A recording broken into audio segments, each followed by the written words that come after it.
Good afternoon, gentlemen. Go ahead and grab some popcorn. It's going to be a good stream today. We got some good things planned out for you. It's going to be an excellent time for all involved. Do definitely smash that subscribe button if you are not already. You will not be able to chat in my broadcast if you are not subscribed. Thank you very much. See you in about 10 minutes, boys.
That's sweet. That's what I like to see, baby. Hell yeah, brother. We got both of the moderators in the chat with us today.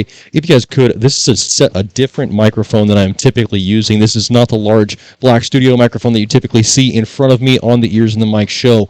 This is the headphone microphone. Please throw down 5x5 if it is sounding good to you, and 4x4 or less if it is sounding trash to you. We'll get this right. I have everything set up, prepared to please today, guys. We're going to have a good stream.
All right, boys, bring it up a sound check real quick. Bring it up a sound check. Says sounds like it's overdriven. I think we're going to go ahead and do our sound tuning after we go ahead and bring things live. Is that a little bit better? Hopefully that's a little bit better.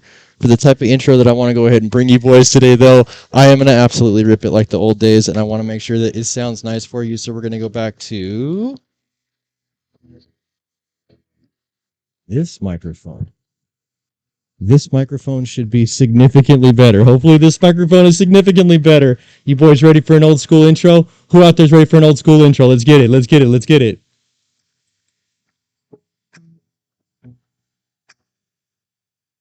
All right. I think I'm ready to kick this thing off. Here we go. Get my music.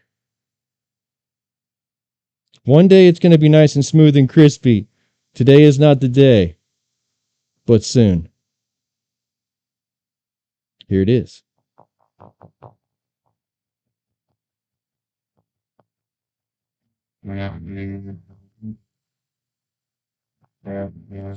Ladies and gentlemen, boys and girls, children of all ages. Welcome to that afternoon live stream where you'll pay for the edge of the entirety of the seat, but you'll only need the very ragged edge. That's right, gentlemen. You tuned in live and direct, 5x5, to that Airgun underground live stream. And I used to be able to do this much, much, much better than I'm doing it for you gentlemen currently. But I gotta tell you, the Titanic of Pneumatic is back in the house. We are absolutely here with a live crowd, 100%. Got our moderators on board for it. Let's get our overlay going. Let's see who is in the chat with us. Transition. Yes, dude. Little bit thrown off from having new microphones, but you know what? I think this is good. This is good. Every single time that we try and do these shows, we try and get them a little bit better. And now that I've completely bought, I think I'll go back to this microphone over here and we'll see what we can do about kind of leveling out our levels. Do give me some direct feedback. Your chat right now is as fast as I can physically get it to you. Everything you throw down in that chat, I see almost instantaneously. So if you would like to go ahead and improve the quality of the chat and tell me how to level this audio in a hurry, I'm sure we'll all have a better experience because of it. Cheers. Cheers. Cheers.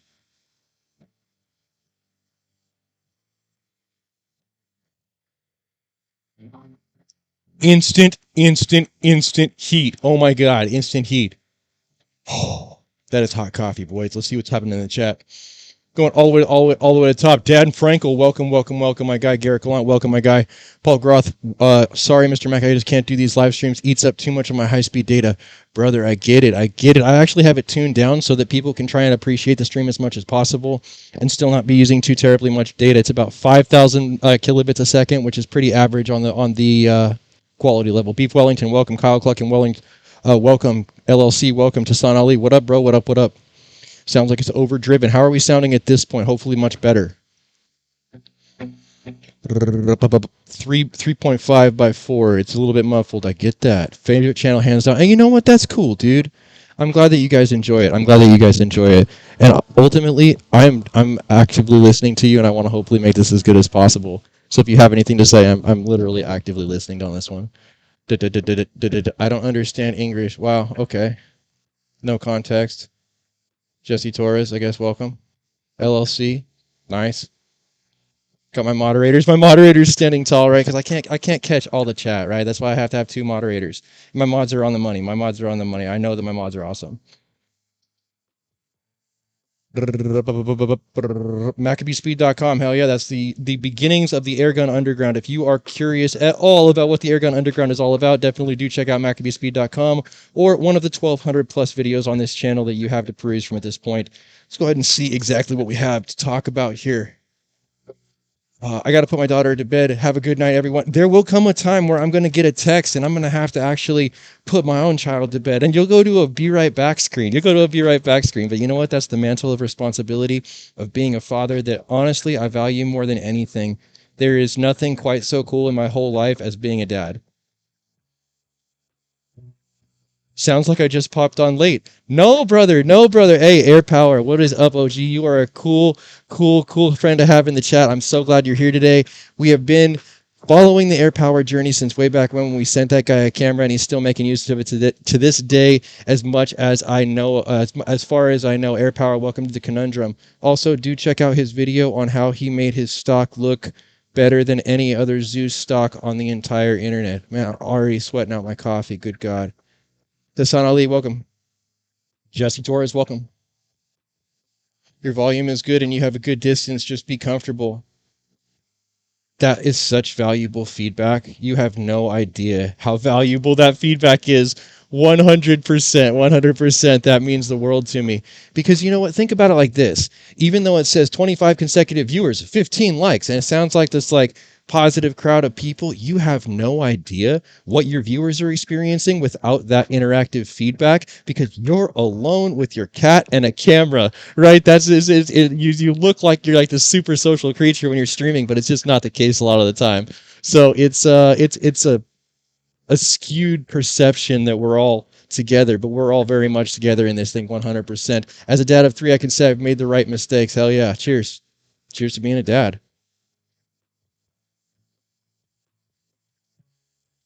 I'm definitely sweating it out.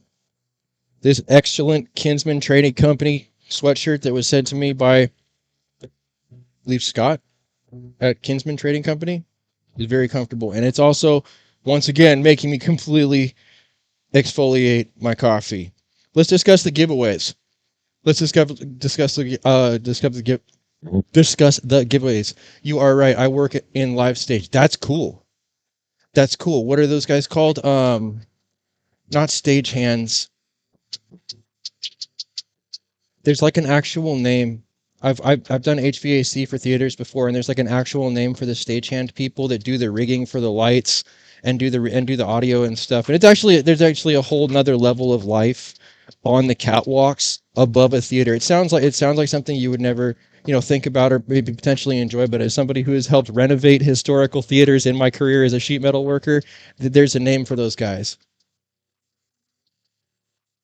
6 p.m. to 6:30 a.m. Oh, it's really hard for me to make time for videos right now. Dude, hey, it's like that for everybody, bro. It's like feast and famine though, right? Because I haven't seen like consistent work in my industry in a very long time now. It's been very, very, very inconsistent, kind of doing the whole what's the best way to put it? Almost gig economy, but still staying with the same outfit. Like we'll go through times where we'll work 3 or 4 days a week, and then we'll go through times where we'll work 6 days a week for 2 weeks, and then we'll be off for a week. So there's nothing consistent right now. You got to get it. You got to get it where you at. Get it where you at. Get it where you can.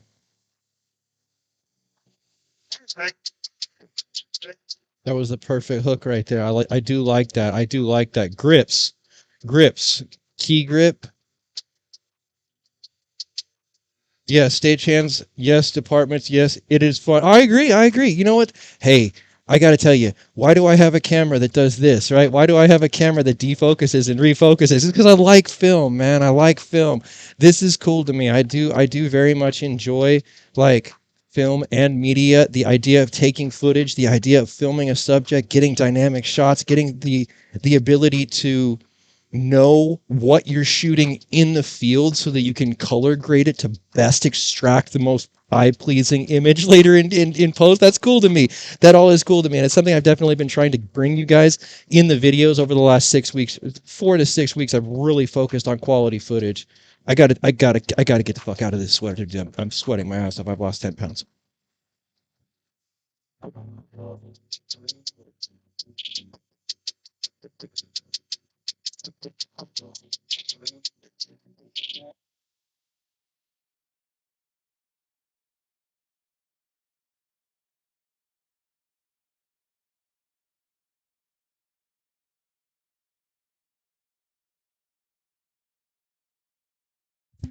You guys probably couldn't hear any of that, but it's probably like a fleece-lined, Arctic-rated, completely crazy hoodie because that thing is warm.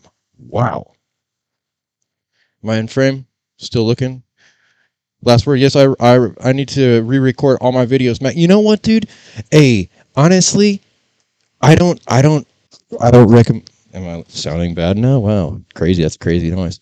I don't recommend anybody else out there try and like over master or over produce their videos if they're not comfortable doing so. I think that some of the most effective footage is just pulling your phone out and setting it somewhere, you know. Even Whistling Diesel, dude is a media empire now, and the way that he started he would take his iPhone and he would clamp up a scissor jack, and the scissor jack would bite the bottom of the phone and hold the phone for the guy while he was filming, right? And that was completely satisfactory. Made millions of views on that. That was like the beginning foundational work for the Whistling Diesel empire, was like, get it where you at, guerrilla filming, no external accessories, no high def lenses, just a phone, a car jack, breaking stuff, right? It's got a kind of a limited niche, but it's done extremely well for him, and I can't say enough good things about, like, once again, you know, being where you're at and making the most of what you got.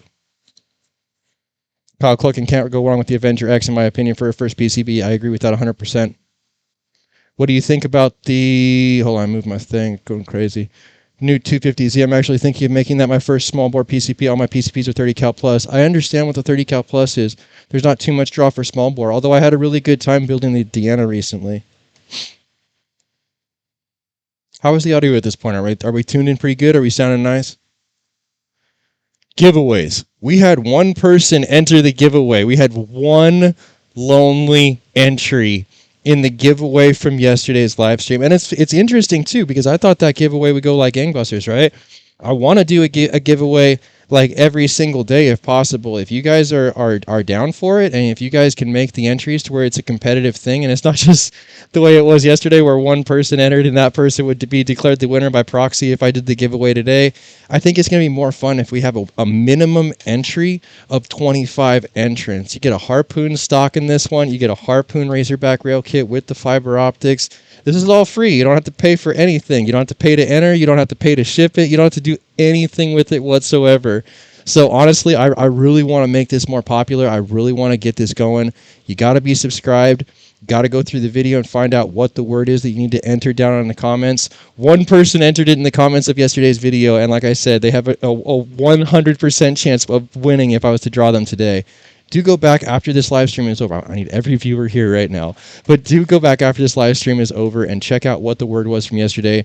Throw it down in the comments. If you're a subscriber, I have every person who's subscribed on a list in my YouTube data, right? If you're subscribed, if you throw down that word, you're entered. Once we get 25 entries, going to go ahead and give away these two items. I want to do a giveaway as often as physically possible. So if we can get 25 entries every single day on something like this, I will do a giveaway every single day and make winners, not excuses. I want to be the channel in the airgun sphere doing the most giveaways, period, in 2025. Like, I can't make that more clear. I want to be the airgun channel putting stuff in people's hands more than any other airgun channel in 2025. So let's make that happen.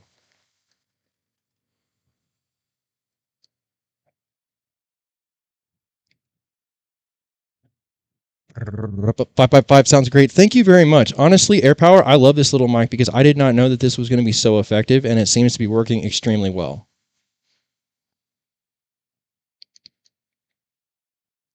I just ordered the Huben K1 and the Mordax. You inspired me, Mac. Yeah, dude, you can't go wrong. Congratulations. The Huben K1's a great rifle.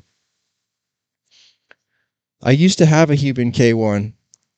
I traded my Huben K1 for a 3D printer when I really needed a 3D printer. Like, I did not have the money to buy another one, and I needed another printer to increase my production to where it was actually profitable and I wasn't just treading water. So I traded an expensive Airgun for what I thought was a good printer. It's an expensive high-end printer. And this thing's been kind of a piece of shit for me the whole time I've had it. I was really, really, really disappointed with it. It was so quirky and annoying compared to my Enders. But that's another story. The fact of the matter is I had a K1, and before I traded it for a super plastic squirter, I enjoyed it greatly. Big John, I really wish they had opened up the power on the Modax a little more. The Human GK1 is still more powerful. What is the max distance of the Harpoon shotgun? Are you going to throw off my whole cadence here? I have a whole list of stuff I want to talk about in order with like points that connect them, but I have shotgun shell talk today, right? I have shotgun shell talk today. I'm so proud of myself. I never win. I never win, bros. And I'm proud of myself because I fixed my press loader for these shells, and we're going to talk about that later, but it made it viable for me to actually make them large scale for everybody, for the population, for people out there, instead of just crushing shells into oblivion and spilling BBs everywhere as we had been previously with that stupid machine. It's like right when you're about to quit, man, it's like you find stuff in the last place you look. You figure out how to fix something the very last try you get before success, and then bang, it works for you. So that's going to be coming down the line. I do want to come back on that. Revelation 12 sign ministries. I do want to come back to that. I've tested it at about 10 yards, and it was pretty damn effective. About 2 foot spread on average with the Bigfoot shot shells and no barrel. However, I think that there's better ways to do it, and I do like the fact that AEA and Jim and Texoma both offer 12 gauge barrels that seem to in function work similarly, even though the Jim barrels are significantly nicer as far as like niceties added to the entirety of the design. Like, I mean, they say that a Honda Accord and an Audi A4 are the same carb effectively if you had to do it. They both got 4 wheels and engine. They both get about the same gas mileage, but the Audi's going to have the shit that the Honda's just not going to have. You could buy the best Honda Accord out there, and it's going to cost more than the base model Audi, but it's still a Honda Accord at the end of the day. That's really the difference between the barrels as far as Jim and AEA. Jim is that Audi right there, that classy luxury. And you got the AEA, which is like the mass commuter. And there's nothing wrong with the mass commuter. Fuck, Hondas go for millions of miles. I think I'll stay away from AEA. I haven't had very much good luck with their products. Once again, hit and miss. Carlos Doggett, did you say Jim was Texoma? That is correct. Jim is the mastermind, the absolutely incredible mastermind behind the Airgun force, which is Texoma Precision Pellet. And he's a good dude, man. I recommend Jim unanimously. If you see something on his site, buy it with confidence. You're going to get taken care of, guaranteed, no matter what. Doesn't matter. I vouch for the dude. I understand what it means to say that you vouch for a person when you have more than 80k subs, and I vouch for him fully, even though I don't get free stuff from him to say so. I purchase all my stuff from him, and I share that with you every time I do. It's been a good thing. I have a hypothesis about thick needle type air design. Interesting. AEA kind of hit and miss sometimes. My S45 357 needs some TLC to get going. You know what? That's the most accurate statement anybody has ever said about AEA besides myself, and I think I say accurate stuff, right? Equally accurate stuff, excuse me. The fact is they all need a little bit of love. They all need a little bit of love. You can get import Chinese manufacturing to a very, very high quality level. You can get it to a super, super high quality level. People seem to forget that the Human GK1 is made in China. So it is possible to get outstanding quality. However, you got to pay for it, bro. It's not going to be a free thing. They're not just going to instruct their workforce to just work for peanuts for free and then do top tier classic machinist style work. It's not going to work that way. You're going to get what you pay for. So I think that the import market can 100% provide a good alternative to name brand stuff, but you really got to put your money in the import stuff that's had the money put where the attention to detail matters. I think that the most recent Demolition Ranch episode kind of highlighted that, where he bought a bunch of stuff off Temu, quote unquote fake stuff, and ended up getting a real scope. There was one scope that was actually like real in the bunch that he got for like 25% of the retail cost. And at that point, it proves worth it, right? Like, Man, I absolutely wish I had a secondary camera that I could point at this camera. But there's two companies basically that make rigs that go around DSLR cameras. And there's small rig, and then there's everything import. I have a small rig cage on my camera because that's the piece that really matters, where the rubber meets the road. But the grip, the battery holder thing, the little handle, all the NATO rails on it, that's all imported stuff because it doesn't necessarily have to be, space shuttle quality. I want that cage to be perfect because if the camera ever took a header, that's the thing that's going to save it, right? That's going to really matter, and hopefully you want the best defense possible. But everything else, I'm totally cool with the import stuff. I ordered mine from Airguns of Arizona. Airguns of Arizona is an interesting place. Airguns of Arizona. Wow. They carry stuff that other people sometimes do not carry. Day-state pellets. Why MACABESPEED? Any connection to the revolt? Why what? What revolt? Is there a revolt? Whoa, dude! I'm here for all the smoke. What happened? Tariffs are probably going to jack up those prices, but you know what? There's going to be damn. I'm only going to put this one talk about tariffs, and it's going to go back to Airguns. The tariffs may hurt in the inception of it, but it's going to be really good for the company, because the country as a whole, because over time it's going to bring labor back, it's going to bring the market back, it's going to bring manufacturing back, and then at the very least, we'll have American manufacturing standards on the stuff that we're no longer paying tariffs for, even though it's slightly inflated over the current import price. That's my chart. That's what I'm talking about. Oh, Big John, thank you. You've browsed there before. Nice choices. Yeah, I like the day-state pellets there. That's 100%. Here is our next topic at hand. I've promised myself I'm not going to get too political. Like, it's such a juicy topic, guys. It's fucking such a juicy topic. But I promised myself I'm not going to get political, so I'm not touching the tariffs. Talked about the giveaways. Black Friday disappointments. I think that Black Friday has been very, very, very, very, very disappointing this year.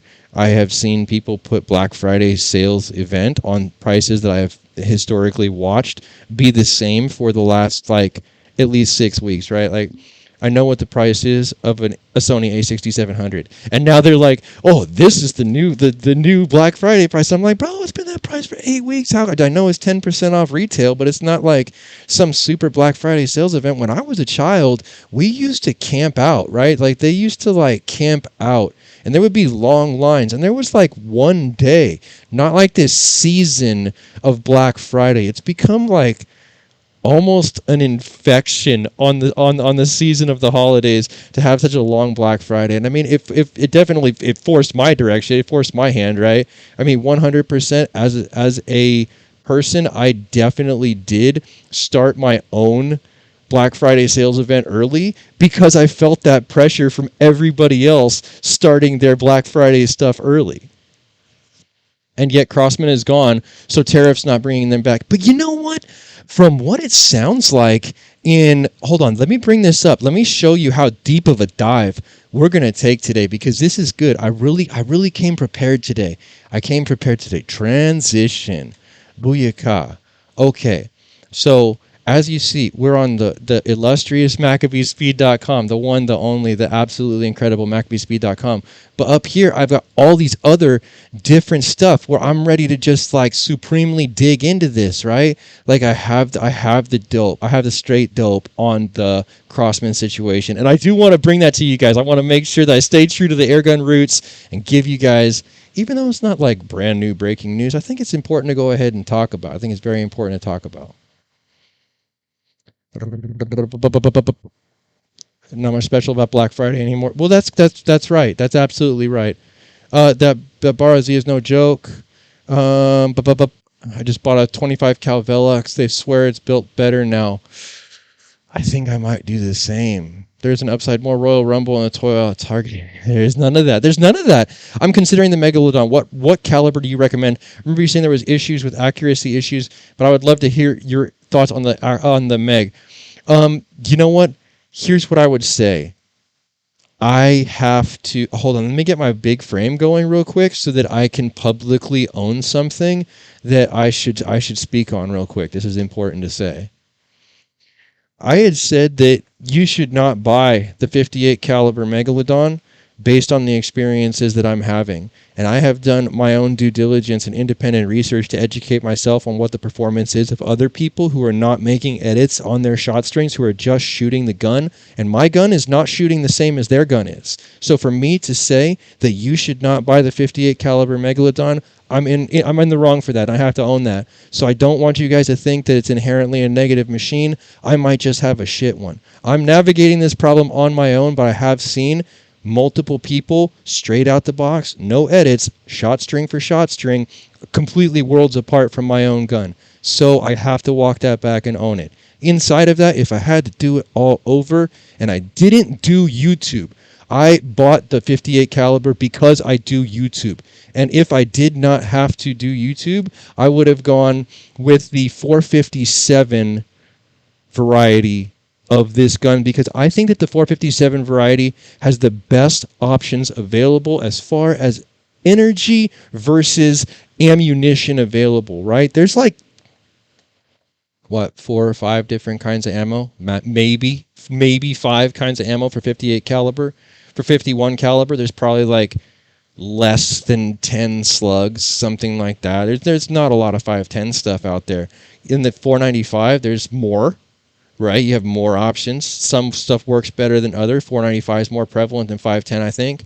And then you go down to the 457, and there's like 50 guys that make different little slugs. You know, you all make your own variations on different things that are out there, your own molds. You cut your own molds a certain way. Lucky 7 cuts his own molds a certain way.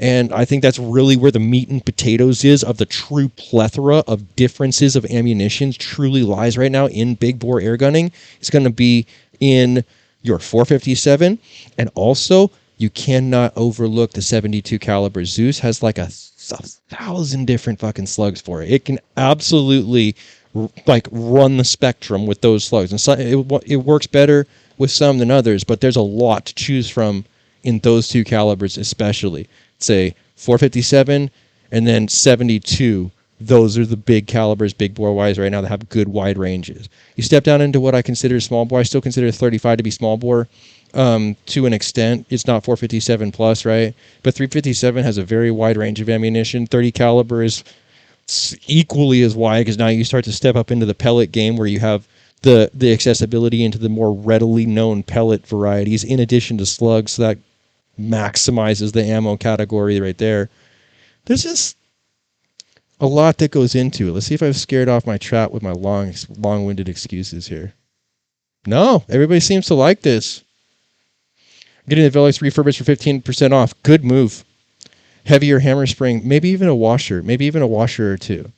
Good shit, awesome content. Thanks for the good vibes and insight. Hey, Shane Sharp, you got it. Thank you so much for being present. I know you guys have a very limited amount of content minutes to spend on any one thing on any given day, and I can't tell you how much I appreciate you guys being here today. Absolutely makes my afternoon, and it makes the stream that much better.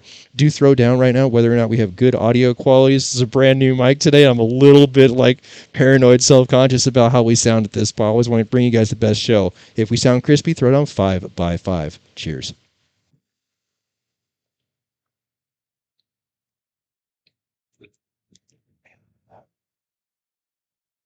Randy Airgun Savage. Welcome to the chat. Welcome to the conundrum.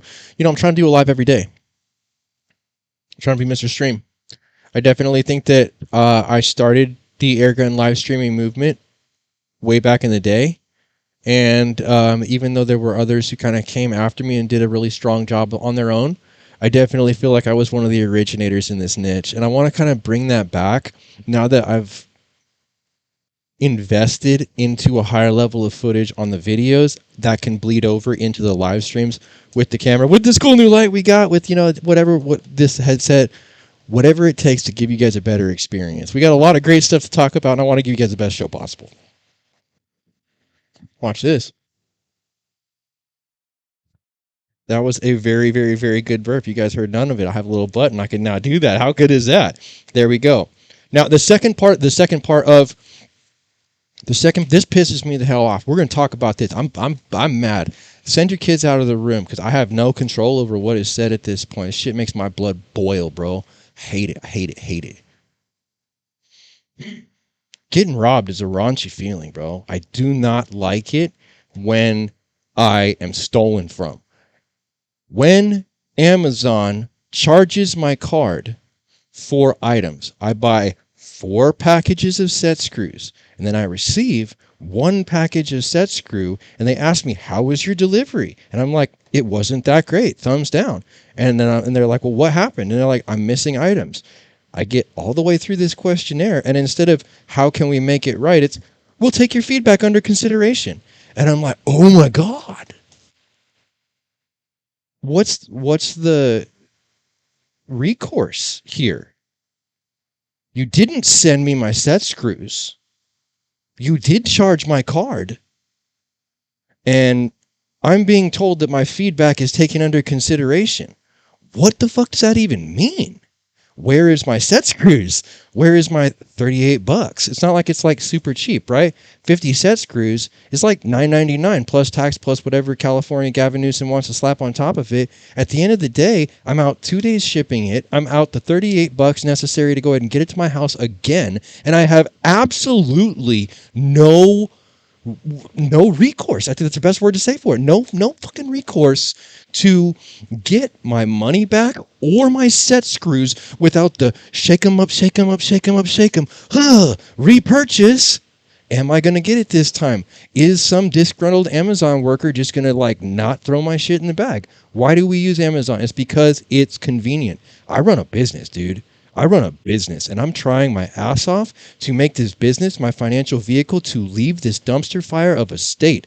I cannot do that if my supply chain is paralyzed because Amazon is stealing from me by not fulfilling orders and then telling me that they're just going to take my feelings under consideration.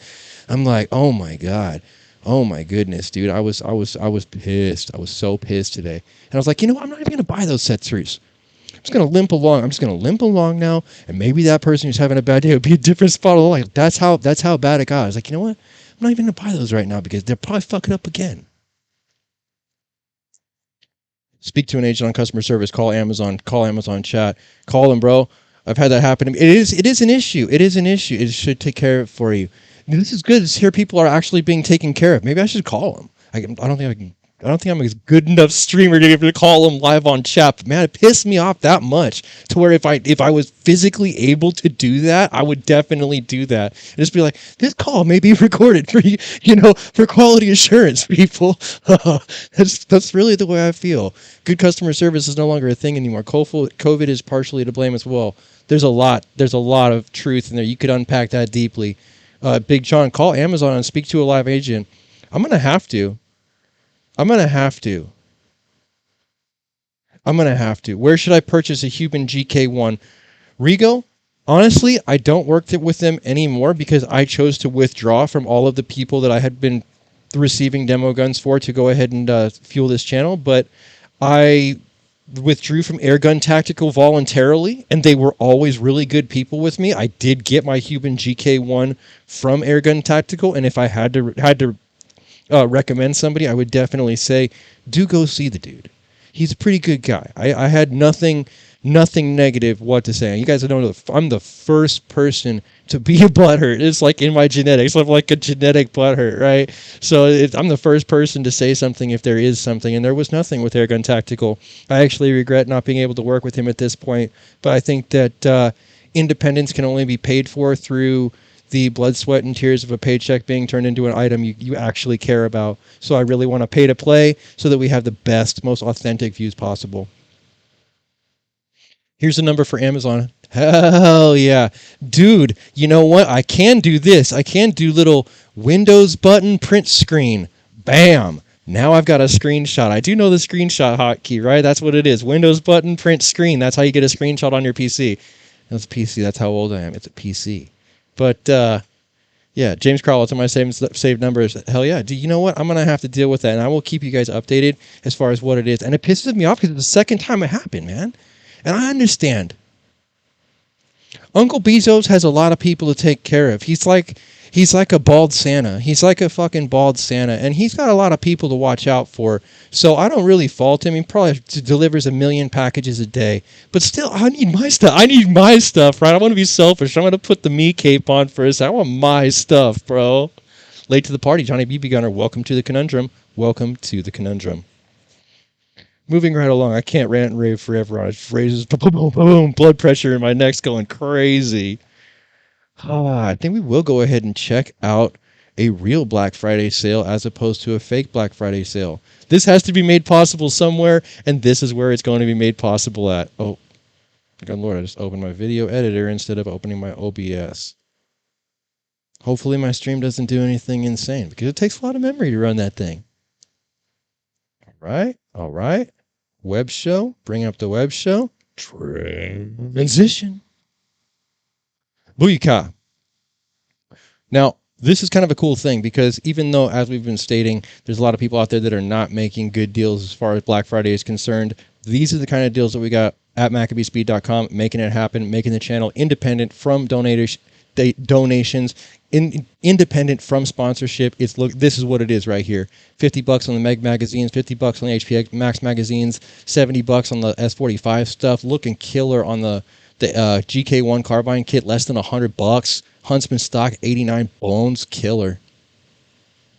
All kinds of stuff. If you guys aren't familiar with it, this is where you can get free ammo. Airgun sabot shells. You would download this. Just download it for free.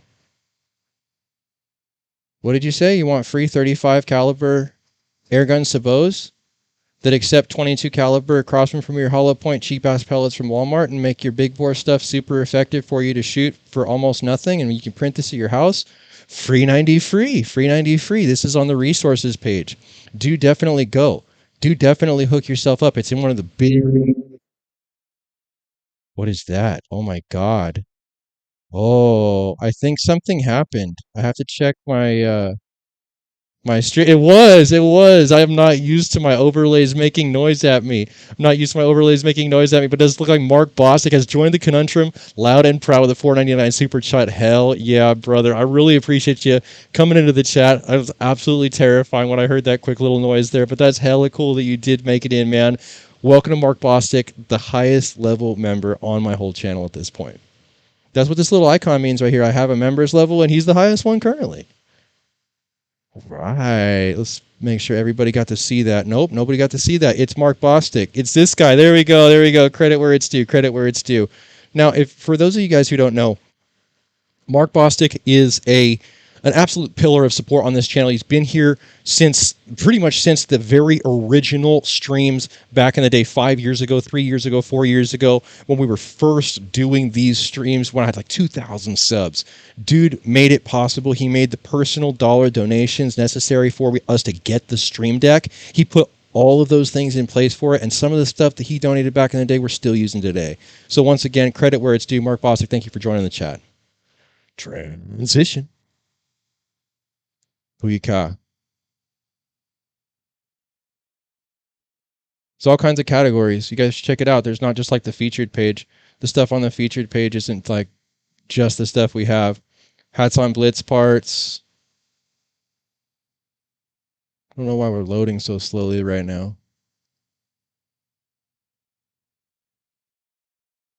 Hats on Blitz stuff. AEA stuff. GK1 stuff.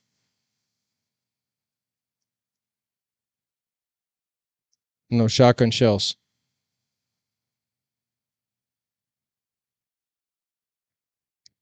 Let us go to the larger frame. Transition. That's what real Black Friday sales look like. Hey Mac, how about those 72 caliber sabots for 457 slugs? You got it. You got it. I can make some 72 caliber sabots, absolutely no problem. I actually just, oh, we still got volume, there we go. I actually just did purchase 2 aluminum stock kits from Jim at Texoma Precision Pellets for both of my Zeuses because I broke both my stocks, and we will be doing some incredible Zeus builds here very, very soon. So I have absolutely no problem putting together some really, really spicy sabos for that. Really spicy sabos. Let's make them fast. Let's make it supersonic. Let's get it going.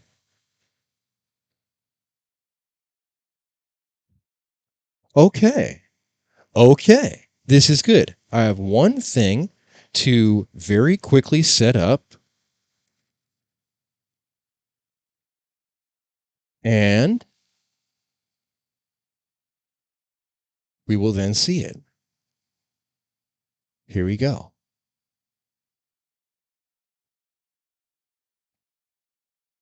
And transition.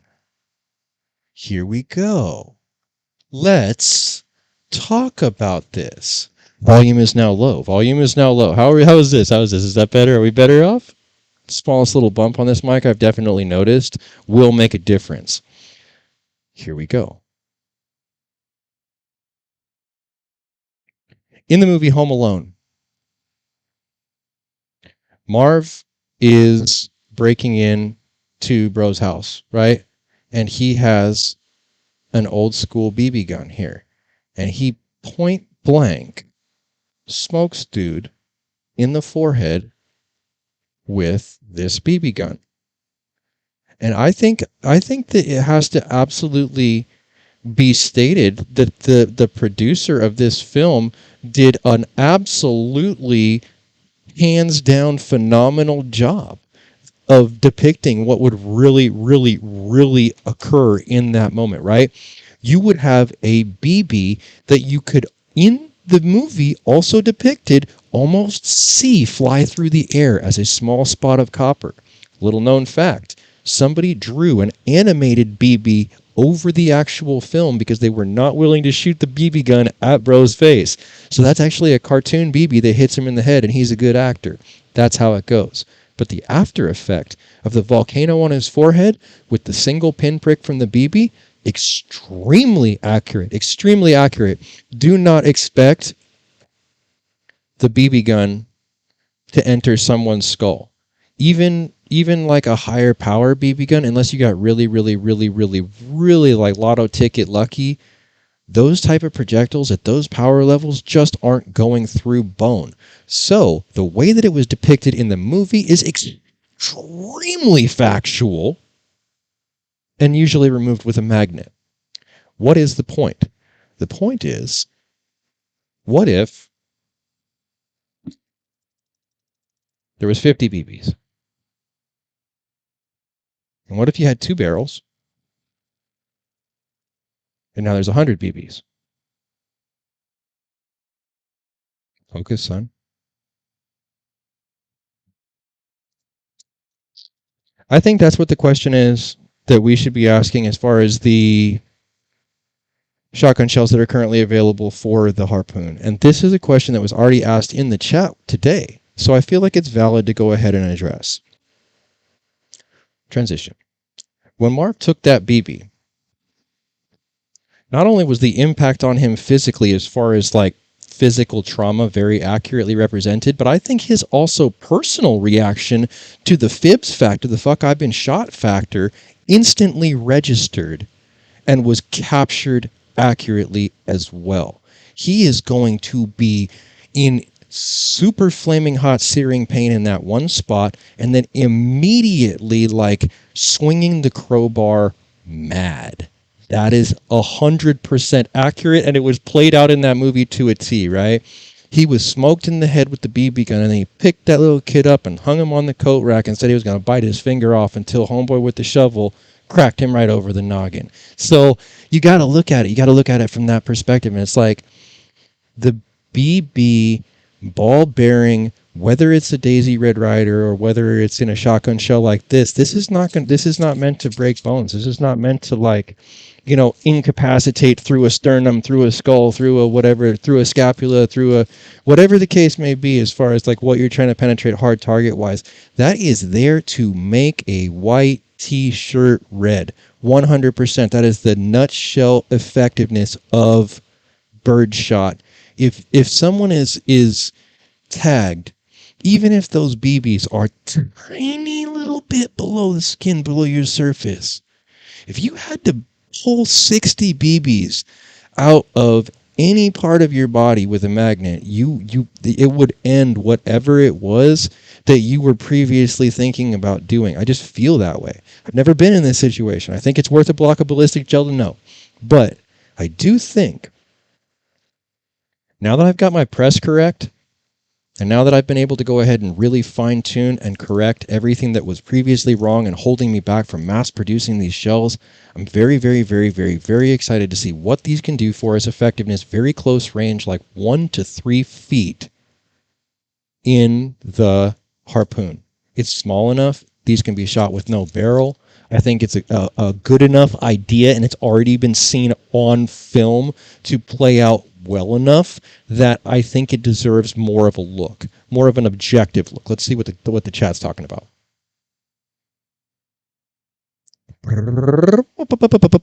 Just send me an invoice and I appreciate it. A little better, yes. Doggy door scenes, right? Load up some rock salt. That just as the founding fathers and best semi-auto airgun for home defense and budget friendly. By far, hats on Blitz 30 caliber. Get them, and even the refurbished ones for $749 or so off Midway USA or something are good. Still wouldn't recommend this, bro. We're still not inside the house technically. Hadn't broken in. No, I agree with that. I agree with that. But there's gonna be like, let's talk about that. Let's talk about that. Am I still on a tiny little screen? I am on a tiny little screen. All right, let's talk about this. I think this. First off, in his case, he had already established a disparity of force. A 9-year-old child being confronted with 2 adult males trying to break into the house, at that point, like, all bets are off. Like, if you have to shoot him in the balls with the BB gun to win the fight, you're 9 years old, whatever it takes, bro. You got to survive this day. You have to make it through this fight. So no matter what, like, I'd say that the disparity of force, even though bro hadn't crossed the threshold, definitely exists in this case. And I think that that's the same type of disparity of force that they try and, like, spin every single time when there's like a female involved in a self-defense type of an issue. Like, oh, well, you know, she shot the dude because she was afraid for her life based on the fact he was bigger and stronger. As soon as you can start to establish that, and as soon as you can start to be like, well, there was no alternative for me because if this person fully entered my house, then I would be completely at the disadvantage and potentially disarmed, right? That was the whole KR. I can't even say it on my live stream without them potentially bombing it, right? But the KR incident, that he was absolutely afraid that he might have his own rifle disarmed from him, taken away from him forcibly, and used on him, which was why he decided to use it in self-defense. And hey, I think we saw how that played out in court. So I'm gonna talk about on that one.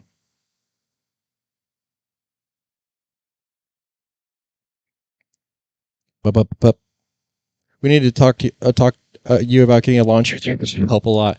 You know what? Part of it is the hardest way possible. The hardest way possible theory.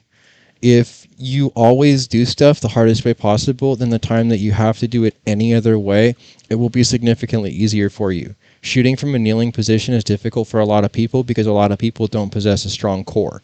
If you force yourself to train your core and shoot from a kneeling position all the time, then any other shot that you ever take for the rest of your life should be significantly easier, right? Resting against a tree is like cheating mode at that point in the field.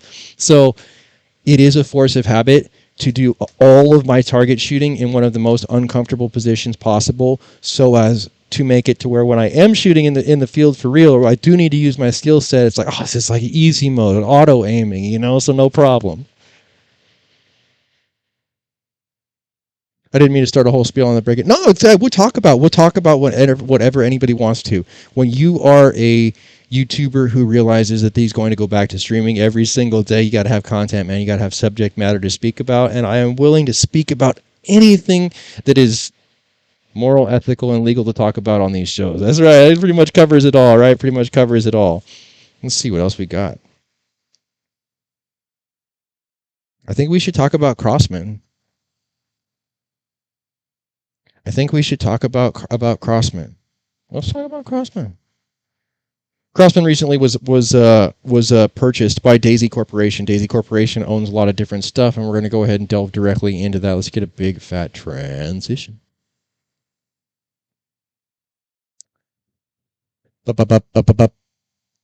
Crosman Corporation.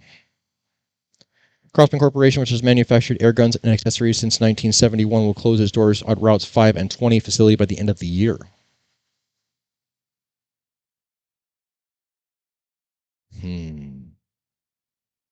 Crosman sells items under its Benjamin, Gameface, LaserMax, and Centerpoint brand options. Daisy makes airguns related to items Daisy, BSA, Red Ryder, Gammo, Winchester brands. I did not know that Daisy owns Gammo, but that's interesting.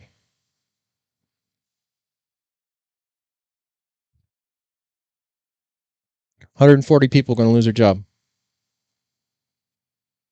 Considering it's a legacy company that's been in one spot since the 70s, it's probably at least close to the original ownership that was there in the 70s, so it's interesting to see that they're selling out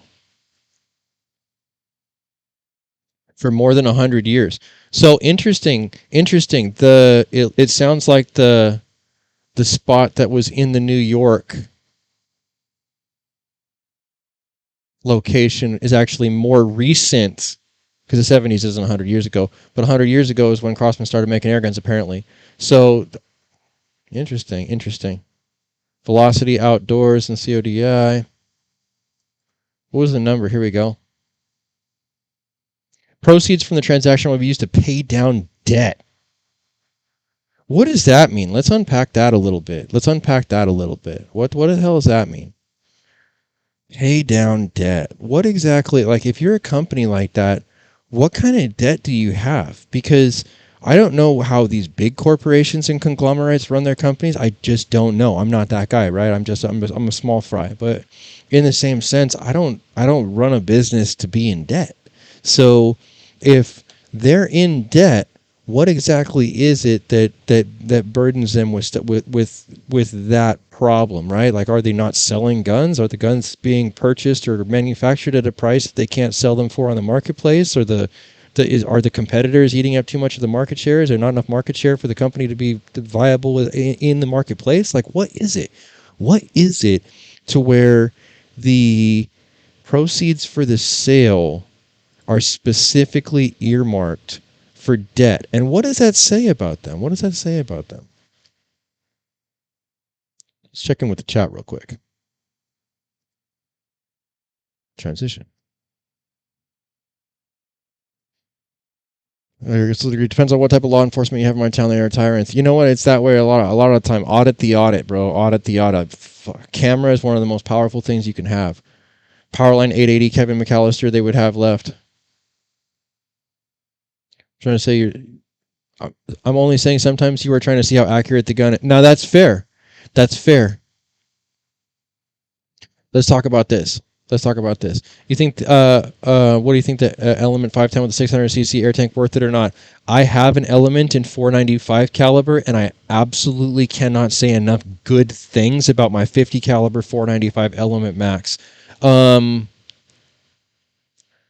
far as trying to see how accurate the gun is physically and shooting from a kneeling position, I think that I've developed enough of a skill set shooting from that position to where I have an average skill set comparably to everybody else, even if they shot in a different position. So in that sense, I think it's become the thing that's most comfortable for me to film in as far as training is concerned. And I think it shows an average shooter's skill set, which I think a lot of people find more relatable than the card splitting at 100 yards. You know what I mean? It's cool to see. It's cool to see guys like plank a shotgun shell at 100 yards or cut a card at 100 yards, but that's not an average skill set, bro. That's not an average skill set. I'm an average skill set. See what's going on here. Transition.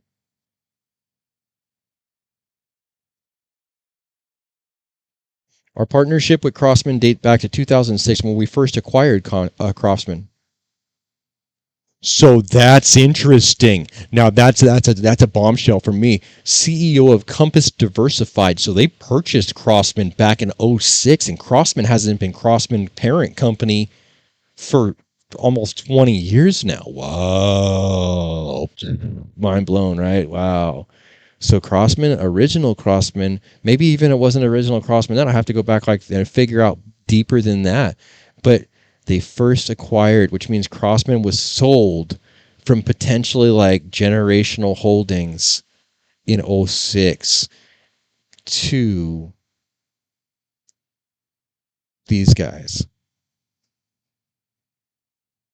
Compass Diversified. Wow. Wow. The impact of the sale on Compass Diversified is expected to be twofold. Firstly, the divestiture of Crosman Corporation frees up capital and resources for the company to invest in its core businesses. Which means we're like, you know what? Airguns are cool, but we're going to get out of this shit. Potentially driving growth and enhancing competitiveness in the market. Secondly, it allows Cody to sharpen strategic focus and prioritize investments in sectors that hold the greatest potential for long-term success. So what that said was, we think that airguns are going to get regulated one day, and we don't want to be left holding the bag when they're considered to be a firearm company, and we don't want to sell firearms. So we're going to get into stuff like microprocessors and things like that, AMD type stuff. That's what that sounds like to me. They didn't think that airguns were viable long-term. Why don't they think airguns are viable long term? Because regulation's probably going to come in like the next five to 10 years. If you think I'm wrong, let's hear about it. Let's have the talk. I'll have a discussion with anybody. So many people are afraid to have a fucking discussion. I'll have a discussion with any person about this. It's a real issue is coming.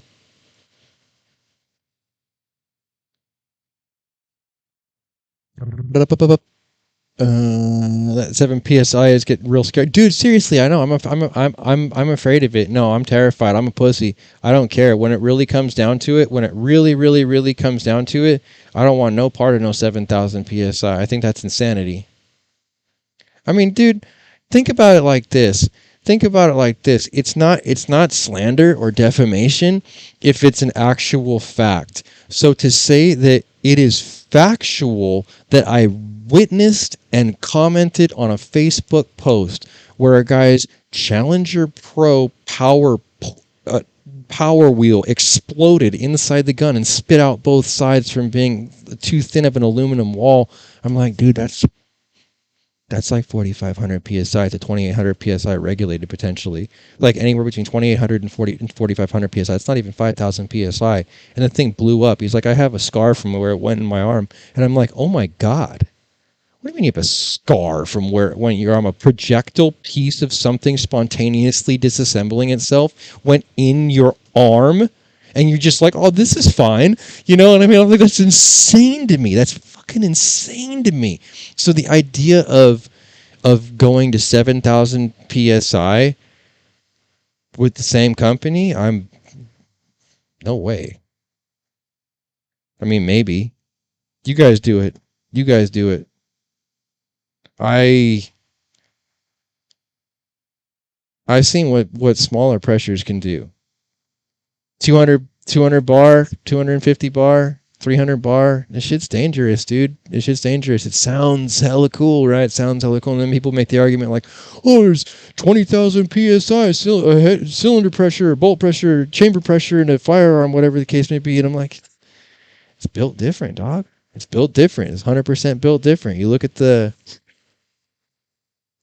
track records and the quality controls and the standards and benchmarks that typically exist across the board in airgun manufacturing, unless you really mess with really high-end stuff. And then you see the standards and benchmarks as far as firearms manufacturing, and a lot of times there's a stark difference. I mean, even if it's just the basal materials that are being used. The idea of making an aluminum valve out of a steel valve is going to be stronger every single time, even if it's more expensive to manufacture, even if it's more difficult to cut, like whatever the case may be. I think we can all agree that the internals on most firearms are going to kick the shit out of most internals on most air guns, quality of material wise. Just metallurgy, right? Let's be objective. So, long story short, I'm nervous about going big pressures with multiple brands. I'm comfortable going 5,000 psi on my Huben. I trust Huben. I trust my Huben to do the job. I know that they have a titanium cylinder, and I know that titanium cylinder is wrapped in carbon fiber. And as long as you don't, like, you know, modify the cylinder in any way, it should be 100% good. That 5,000 psi cylinder is good. I do trust my Airgun Leshy cylinder. That thing said it was tested at 450 bar. Bears the stamp. It's quality pressure vessel, right? But like the rest of them, I've gotten guns with air tubes that have so much corrosion in them, it's not even funny. I sent a picture and they just sent me a new air tube. Said nothing. Said absolutely nothing. Oh, sorry, buddy. Send air tube. Okay, cool. No problem. But it does give me pause when people want to go ahead and up the pressure. Especially like when historically airgun companies as a whole kind of guinea pig their populations, right? Like I definitely do think that there's there's for sure standards and practices as far as testing that happens before a product makes it to market. That just happens just so that stuff works. But to say that it's been like tested, beta tested, refined, revised, optimized, no way. No way. I think that we are the optimizers as far as the airgun community, and because we are the optimizers, it's our feedback that directly relates to what happens with Gen 2, Gen 3, Gen 5, right? And it happens in the firearm world also. It happens in the firearm world as well. You look at the Glock stuff and there's like, you know, all these different generations of Glock because they've made improvements, they've made modifications, they've made whatever the case they need to do over the time. Oh, good battery. Over the time that they've been in existence, you know, but it's interesting. 50-50, my still a 660 throwing chain screwed me up worse. The government, that's horrible. Chainsaw accidents are bad. The government's supposed to work for us. They take our money to pay for themselves, yet treat us like we're the slave. Well, you know what? Any machine requires cogs, right? We are the cogs. We are the cogs, brother. We are the cogs. What's the need to go big pressure? The ballistic coefficient ain't that great for straight lead. True. Trust the O-rings. So it boils down to trust in the craftsmanship. Correct. No, the standards on how it was produced do matter to me greatly. The standards on how it was produced matter to me greatly. Let's see what else we got. It's the best state to move to. I don't like California. I don't like it here. Sucks to me. What's a good state? I'll talk about it. I like Wyoming. I like Montana. I like states like that. Where you guys live, where you guys stay, does it suck less than here? Because here it sucks. Here it sucks. If I did not have such a good job, and I wasn't like head of the department at my company that I work at, I would be so gone, bro. I would be so gone. I would be so gone. But that job guarantees insurance and equitable employment for my family, and because of that reason, I have not uprooted my entire family to go ahead and chase the dream of leaving this state. However, I would say that I want to leave here. I got to leave here. I got to leave here eventually. Maybe, obviously not today, not tomorrow, but long-term goal, I can't be bones in the ground in California. It just sucks too much here. I'd be constantly rolling in my grave. So for me, I really want to start to establish what options look like outside of California with more of, I don't know, let's see if my chat numbers drop significantly. I'm looking for less of a left-leaning state and more of a conservative, traditional family values state and environment to raise my family and child. That is my truth. That is my truth. If that shit don't resonate with you, I'm sorry. But for me personally, I would like that in my family's life and in my child's life. I believe a set of very specific values on that end of things, and I would like to see those values in the people that I'm around as well, so I don't feel like a foreigner in my own land, basically, like I am in California. I think that half the people in this country definitely feel differently than California, and I would like to find out where those people are. So Wyoming, Montana, that's cool. I can't leave Wisconsin because my feet are permanently frozen to the ground. And that's the other side of it. Like all these spots that I want to go are apparently notoriously cold. And I was in 40-ish degree weather the other day and I almost died. I almost died multiple times. So I was like, you know what? I have to go places that I have sustainability. I have to be able to have enough to go on infrastructure wise to where I just don't go out and expose my family to a lower level of living in the elements off grid somewhere. I'm not doing this homestead trip, as a midlife crisis dream to try and, be an adventurer. I don't want that. I just want out of California. So North Carolina has options. North Carolina has options. I actually have a friend in North Carolina too. California is extremely left wing liberal, blue, completely blue, but not anymore. It was like 40-something% voted red. The polls were showing like 40-something% voted red, and I was glad to see it because you know what? It was really cool to see like what counties were blue and what counties were red on the map, and feel like, you know what? The blue, more left leaning stuff is more on the coastline. And if I can kind of maybe even like as a temporary thing migrate in from the coastline as a stepping stone, that might suit me slightly better also. But ultimately, I'm in it for a long time, not a good time. So wherever I go, ultimately the stability of my family is paramount, right? So I want to make sure that like we're not doing the get every state on the map on the side of our RV adventure here. We do definitely want to kind of like get things once done once and done right. So where are you guys out at? North Carolina, Alabama, Texas. You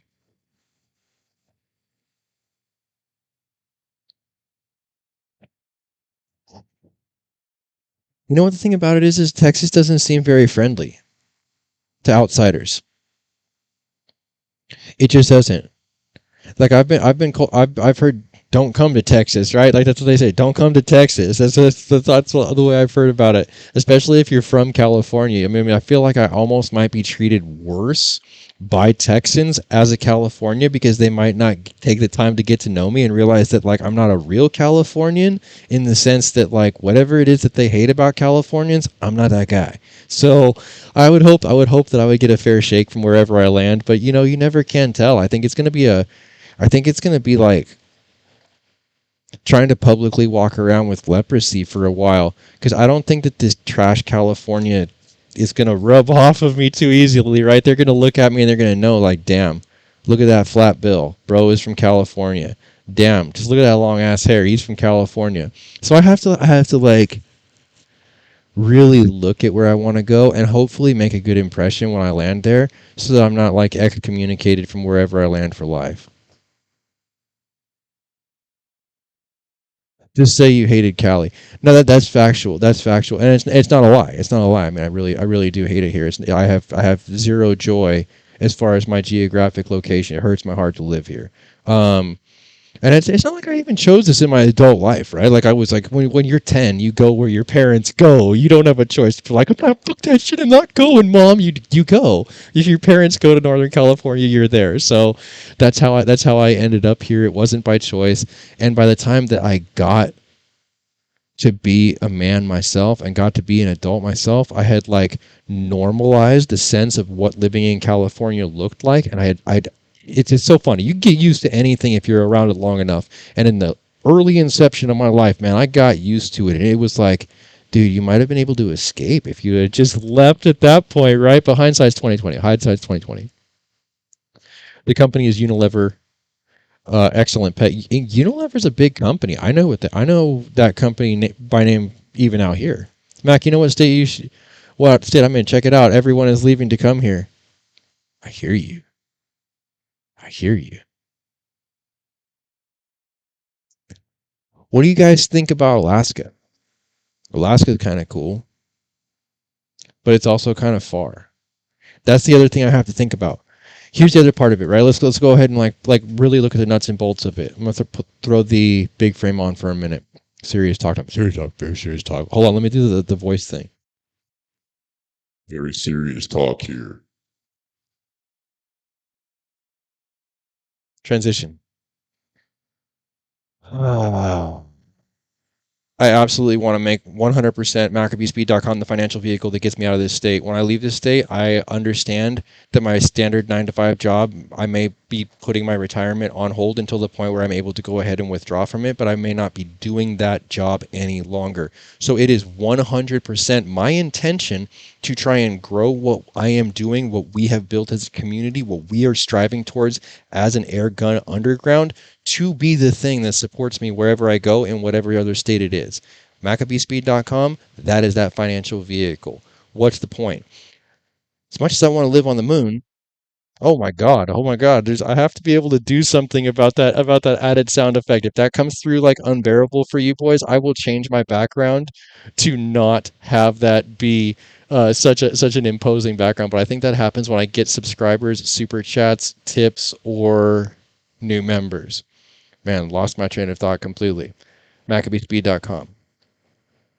As much as I want to live on the moon, I have to stay within the supply chain. The supply chain is paramount for me because right now I can order 100 kilos of filament and I can get it here in 12 hours. And I don't need 100 keys of filament, obviously. It'd be like, months worth of runtime. But still, the fact of the matter is I can order big consumables and I can get big consumables to my house right now where I live. So that is the infrastructure thing is an asset to California that might not exist other places, but I don't want to cut myself off completely from the infrastructure grid in a place like Alaska, like somewhere outside of developed Montana, developed Wyoming, not too far out. You know what I mean? Even if it was one of those things where I had a post office box in town that I had to go in town to get to, that might be viable. But I really have to be smart. I'm playing chess, not checkers here, and I want to make sure that when I make my move, it's a sustainable move and a well thought out move that's going to be able to avoid pitfalls. That's going to be really critical for me. Make sure I don't. Am I live streaming? Did we lose? Did I lose my live stream? What? Oh.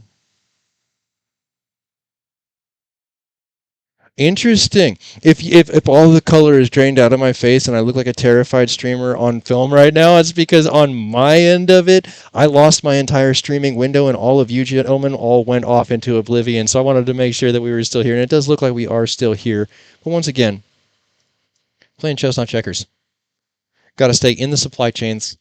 Got to make sure that we stay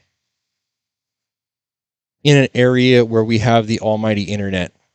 Starlink is always a possibility, but I think it is more viable to have a backup in addition to Starlink, like some type of hard landline, some type of hard fiber optics, some type of hard high-speed internet. That's going to be really mandatory because my whole goal would be to be off grid, be off the whole 9 to 5 tit, and just be completely solo dolo, generating my own income, 100% generating my own sustainable lifestyle for my family off of an online income.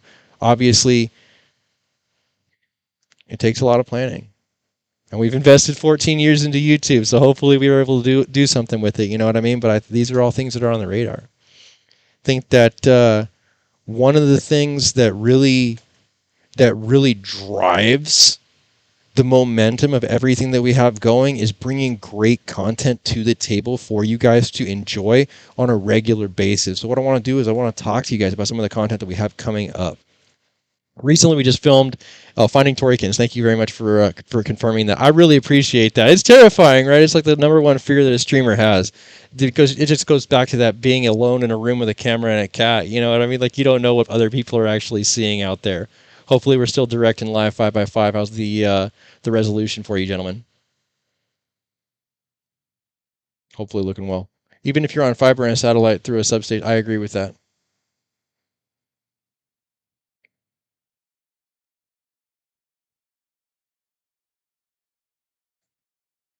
That's so funny. Completely lost my entire train of thought. Let's see what we were talking about.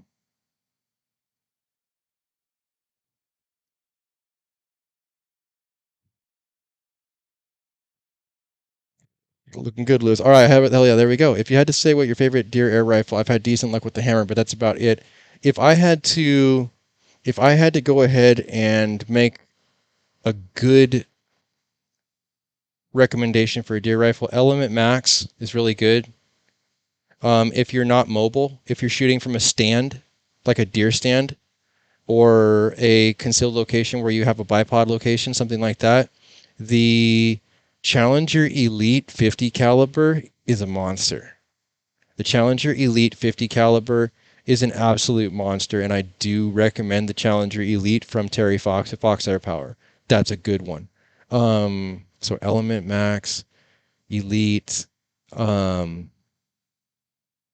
You could get it done with an M50.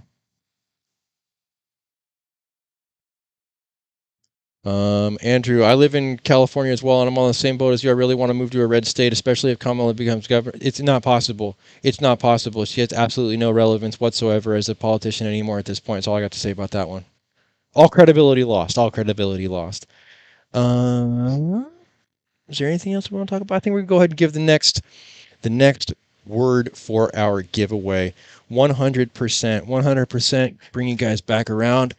The Harpoon Razorback rail kit with the red fiber optic and the matching two-tone tan and green stock for the Harpoon. We are giving this guy away. Yesterday's word that pays is realist, and that should be thrown in the comments section of yesterday's video. Once this video ends, today's phrase that pays, today's word that pays is Sony, because we've been on this crispy-ass Sony camera all week long. So today's phrase that pays is Sony. After this video is over, go in the comment section below this video in the replay. Comment Sony, and if you're subscribed, you're going to get entered. When we get 25 entrants for this giveaway, it's getting given away. I don't care if we get 25 tomorrow, today, whenever the case may be.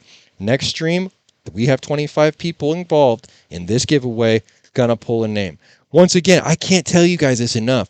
I want to be giving you guys amazing prizes every single day. If we get 25 names in, if we get 25 names in a giveaway every single day, I will do giveaways every single day. Can't stress it enough. There's no fee to enter. This little mute button is great for burps, dude. There's no fee to enter. There's no fee to ship it to you. There's no money transferring whatsoever. Free stuff, making winners, not excuses. Once again, yesterday's word, realist. Today's word, Sony. I think this could be a great place to go ahead and end today's stream. But if you like today's stream, give it a thumbs up. Oh, you know what we could do? One more thing. One more thing. You guys can help me with one more thing. Direct responses will absolutely impact this stream. You guys got to tell me what you think. Let's go to the big frame. I am able to work with multiple lenses on this camera. Transition. This is the variable lens, right? This is the variable lens. It's very variable. What frame do you like better? This frame or this frame? Gonna go black for a second.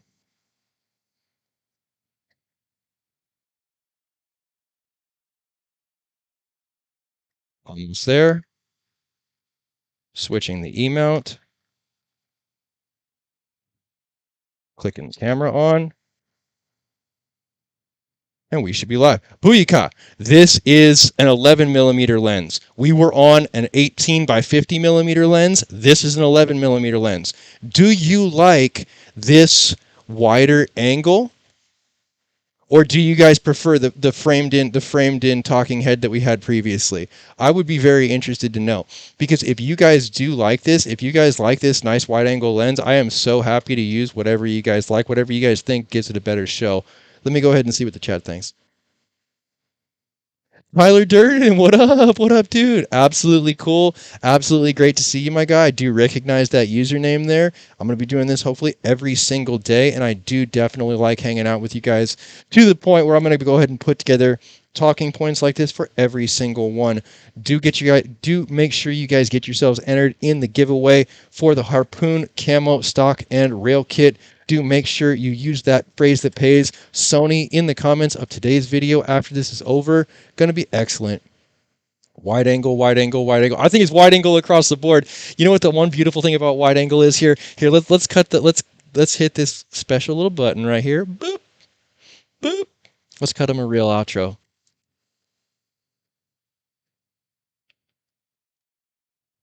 Yeah. All right, guys, I think this would be a great place to go ahead and end today's episode. But if you like today's episode, give it a thumbs up. You want to see more content like this, make sure you subscribe for more. With that notifications button so you can stay current on the channel as well as when these live streams come out. If you really like what you saw today, make sure you share it so that other people can see it. And I'll catch you boys in the next one.